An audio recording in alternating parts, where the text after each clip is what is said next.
Gypsy Rose pleaded guilty to second-degree murder and is serving a 10-year sentence. However, she was granted parole in September 2023 and is scheduled to be released on December 28.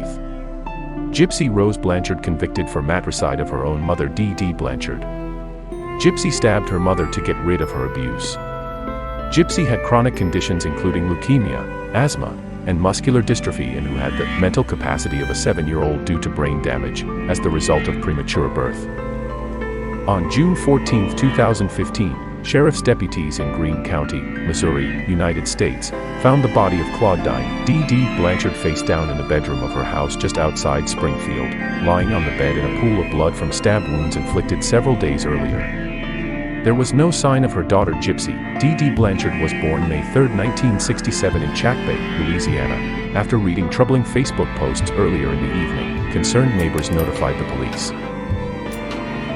reporting that Dee Dee might have fallen victim to foul play and that Gypsy Rose, whose wheelchair and medications were still in the house, might have been abducted. The following day, police found Gypsy Rose in Wisconsin, where she had traveled with her then-boyfriend Nicholas Goat John, whom she had met online. When investigators announced that she was actually an adult and did not have any of the physical and mental health issues which her mother claimed she had. Public outrage over the possible abduction of a disabled girl gave way to shock and some sympathy for Gypsy Rose. Further investigation found that some of the doctors who had examined Gypsy Rose had found no evidence of the claimed disorders.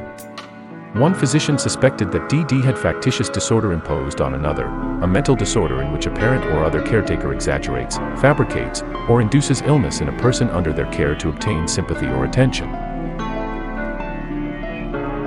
Dee Dee had changed her name after her family, who suspected she had poisoned her stepmother, confronted her about how she treated Gypsy Rose.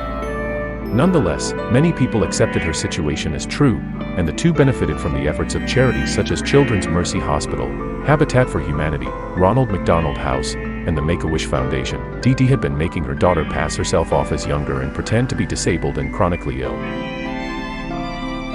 subjecting her to unnecessary surgery and medication and controlling her through physical and psychological abuse. Mark Feldman, an international expert on factitious disorders, stated that this was the first case he had experienced in which an abused child killed an abusive parent. After a brief trial in November 2018, Goat John was convicted of first-degree murder and sentenced to life in prison without the possibility of parole. Dee Dee seems to have at least once forged a copy of her daughter's birth certificate, moving her birth date up to 1995 to bolster claims that she was still a teenager. Gypsy said in a later interview that for 14 years she was not sure of her real age. She sometimes also claimed that the original had been destroyed during the post-Katrina flooding. Dee Dee did keep another copy with Gypsy's actual birth date. Gypsy recalls seeing it during one of their hospital visits and becoming confused. Dee Dee told her it was a misprint. Sometime around 2012, Gypsy, who continued to use the internet after her mother had gone to bed to avoid her tightened supervision, made contact online with Nicholas Goat John, a man around her age from Big Bend, Wisconsin. She said they met on a Christian singles group. Goat John has a criminal record for indecent exposure and a history of mental illness, sometimes reported as dissociative identity disorder. He also has autism spectrum disorder. The next year, Gypsy arranged and also paid for Goat John to meet her mother in Springfield. Her plan was for him to just casually bump into her while she and Dee Dee were at a movie theater, both of them in costume, and apparently strike up a relationship that way, and then later for her to introduce him to her mother. As soon as they did meet in person for the first time, Goat John says, Gypsy led him to the bathroom, where the two had sex. The two continued their internet interactions and began developing their plan to kill Dee Dee. Goat John returned to Springfield in June 2015, arriving while Gypsy and her mother were away at a doctor's appointment.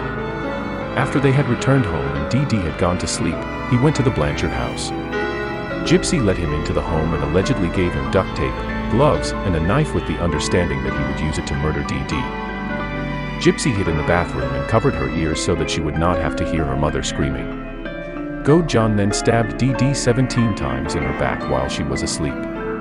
Afterwards, the two had sex in Gypsy's room and took $4,000 in cash that Dee Dee had been keeping in the house, mostly from Rod's child support checks. They fled to a motel outside Springfield where they stayed for a few days while planning their next move. During that time, they were seen on security cameras at several local stores.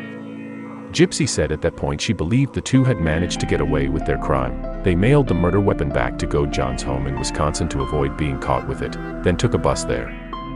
Several witnesses who saw the pair on their way to the Greyhound station noted that Gypsy wore a blonde wig and walked unassisted, when Blanchard's friends suspected something was not right and no one was answering the door.